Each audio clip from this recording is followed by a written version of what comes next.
como el plano rostral, ¿verdad? Que vimos en Cerro. No tiene, aunque pareciese extenderse, no tiene relación con la superficie externa del labio, por lo menos desde el punto de vista descriptivo. Señalamos en el caso del bovino que era conjunta esa superficie nasal externa y la porción más rostral de ese labio superior, por lo tanto, este es el plano nasolabial. Luego tenemos en el... Sí, luego tenemos en el caso del canino ya un contorno menos definido, pero en donde vemos que por la misma proyección rostral de la cara, vemos que las comisuras labiales se extienden caudalmente, ¿sí? Para disponerse entonces en relación con la superficie lateral como tal de la cabeza del animal. ¿Qué nos interesa ver acá? En principio, salvo en el caso, por ejemplo, del equino, donde es muy notoria la capacidad de mover esos labios, donde vimos incluso que el alimento él lo agarra es con los labios, ¿no? En principio, vemos gran movilidad y gran separación entre lo que sería, por ejemplo, la arcada dentaria y esos labios. Una vez que sabemos que tenemos dos labios, un labio superior y un labio inferior, dispuestos o limitando lo que sería la apertura oral, blanca manga larga, limitando esa apertura oral que se dispone horizontalmente, ¿verdad? Vemos que las uniones, entonces estas que vemos en los extremos, son las comisuras labiales. Hemos quedado hasta aquí, ¿no? Labio superior, labio inferior, comisuras labiales. Por supuesto, una derecha y una izquierda, por el contorno de la cara. Una vez que nosotros entramos ya en la cavidad oral, es decir, que nos permite la entrada, esa apertura oral, estamos en cavidad oral. Dijimos que la cavidad oral se iba a dividir en dos porciones. Una porción que es externa a lo que serían las arcadas dentarias y, por supuesto, en relación con la superficie interna de los labios y las mejillas o carrillos. Esa porción externa la vamos a denominar vestíbulo de la cavidad oral.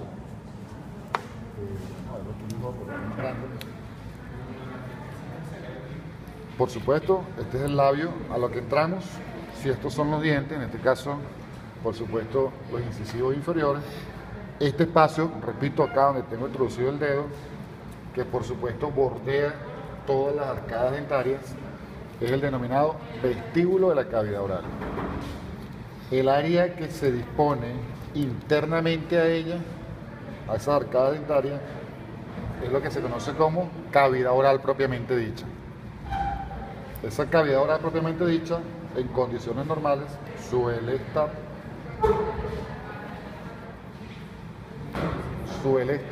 complementada. ¿Qué hora tiene por ahí, por favor? 2:15. Ni se les ocurra a los que están llegando tarde pedir la lista, ¿no? Están todos inasistentes. Tenemos acá entonces la lengua, ¿verdad? Que ubica prácticamente la totalidad de ese espacio denominado cavidad oral propiamente dicha. ¿Qué detalles importantes debemos ver? Por supuesto, dependiendo de una especie a otra, el vestíbulo de la cavidad oral se comunica con la cavidad oral propiamente dicha, no solo en relación con el extremo caudal, es decir, en relación con el último molar, sino que también en algunas partes intermedias. Por ejemplo, y eso lo vimos en osteología, parte del hueso que no presenta alvéolos dentarios nos determina que aquí se conforma un espacio interdentario, ¿cierto? Entonces, por supuesto, a nivel de ese espacio interdentario se conectan ambas porciones de la cavidad oral, tanto el vestíbulo como la cavidad oral propiamente dicha. Eso va a variar dependiendo de la especie. Por supuesto, en el caso, por ejemplo, del perro, vemos acá el vestíbulo de la cavidad oral. Internamente, aquí falta la lengua, por supuesto, estaríamos en la cavidad oral propiamente dicha, es decir, hacia acá, pero prácticamente es muy poco lo que nosotros podemos señalar como espacio interdentario, ¿no? O sea, que aquí tiende a estar o a ser un espacio continuo lateralmente ese vestíbulo de la cavidad oral. Acá, ese espacio donde no hay dientes. sobre todo en grandes animales. Eso también lo pueden ver en los libros como diastema. Diastema o espacio interdentario, son sinónimos, ¿no? Bien, ¿qué empezamos a ver?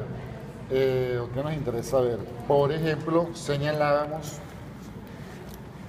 que los dientes tenían varias superficies, ¿no? Si hablamos de los incisivos, por ejemplo, está retraído, tenemos una superficie externa que se denomina labial o vestibular, porque da esta relación con el vestíbulo de la cavidad, ¿no? Y una superficie interna que no es esta que está acá, porque este ejemplo de los incisivos no es muy bueno, lo veríamos mejor en el perro, porque este es un perro de edad muy adulta. La parte que está ubicada externamente, repito, es la superficie labial o vestibular. Y esta que está ubicada internamente es la superficie lingual u oral. ¿Sí? Esta parte que queda dorsalmente, en el caso de los dientes inferiores, obviamente, ¿no? Que es la que contacta con los dientes de la arcada dentaria superior, es la superficie oclusal. Es decir, cuando se ocluye la boca, ellos tienden a estar en contacto, ¿no? Y, por supuesto, en los bordes laterales de los dientes, esa superficie de contacto una con otra se denomina simplemente superficie de contacto. Hablando, en este caso, de los dientes. Por supuesto, dependiendo de los hábitos alimenticios del animal, varía la conformación de los dientes, ¿no? En el caso del ganado, del bovino, incluso del equino, como tienden estos animales a desmenuzar tejido altamente fibroso, como por ejemplo el pasto, ¿verdad? Y sobre todo el bovino, que es rumiante, que no se le hace una predigestión y lo vuelve a regurgitar, en este caso para volver a seguir masticándolo, ¿no? Vemos que los dientes tienen generalmente una superficie oblicua, de manera que permita la maceración de ese alimento. Mientras que, por supuesto, el perro se conoce generalmente como carnívoro, ¿no? Supuestamente. ¿Cierto? Sabemos que los perros son omnívoros por naturaleza. Mientras que el gato sí es casi exclusivamente carnívoro. Bien. ¿Qué otro detalle podemos ver con respecto a la cavidad oral? Diferencias entre especies. Estas papilas que vemos acá, tapizando internamente la mucosa de esos mejillas o carrillos. Esas papilas se denominan cónicas, papilas cónicas. Están dispuestas de manera similar a como señalábamos que se disponen las crestas o columnas palatinas. ¿Se acuerdan que hablábamos que están dispuestas transversalmente con una superficie rostral convexa y una caudal cóncava, ¿no? Que determina prácticamente una forma de ola, ¿no? Y conjuntamente con estas papilas cónicas que están dispuestas o están orientadas en proyección caudal, lo que hacen o tratan entre ellas es tratar de disminuir la posibilidad de que el alimento salga. O sea, que una vez que ingresa en la cavidad oral, tiende a progresar hacia los segmentos posteriores del tubo digestivo, no que se devuelva. Repito entonces, papilas cónicas, características de rumiantes. Pueden ver acá en el canino, en el equino, que no las tiene, igual que en el canino y el suino que está por allá. Entonces, papilas cónicas, señalábamos aquí la característica entonces de ese paladar duro, creo que era esta que se ve mejor, sí. Ese paladar duro tiene en principio una serie de crestas o columnas dispuestas transversalmente, con esa disposición característica. En algunas especies, como por ejemplo en suino y en canino particularmente, se puede denotar bien un rafe palatino en parte media, en su parte media, ¿no? Rafe palatino. ¿Qué otro detalle importante señalábamos el día de antier?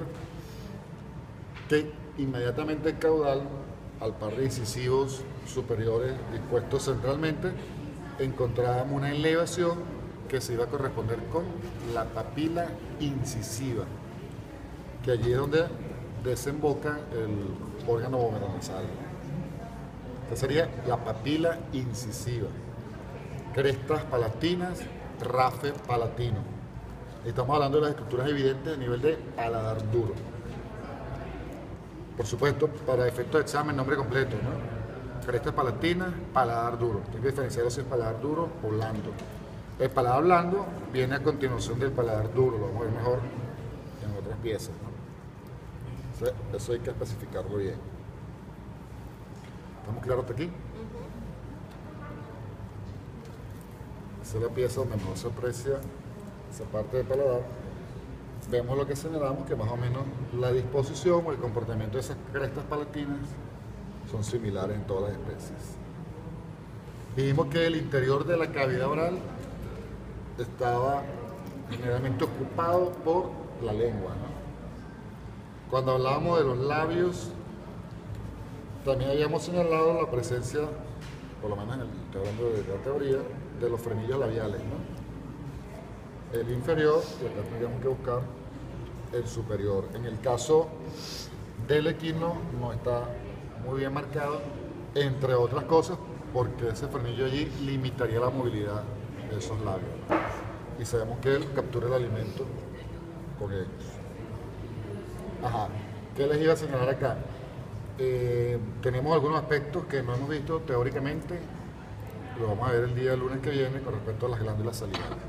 Pero importante, por ejemplo, al nosotros levantar la lengua, sabemos que aquí tenemos un frenillo lingual.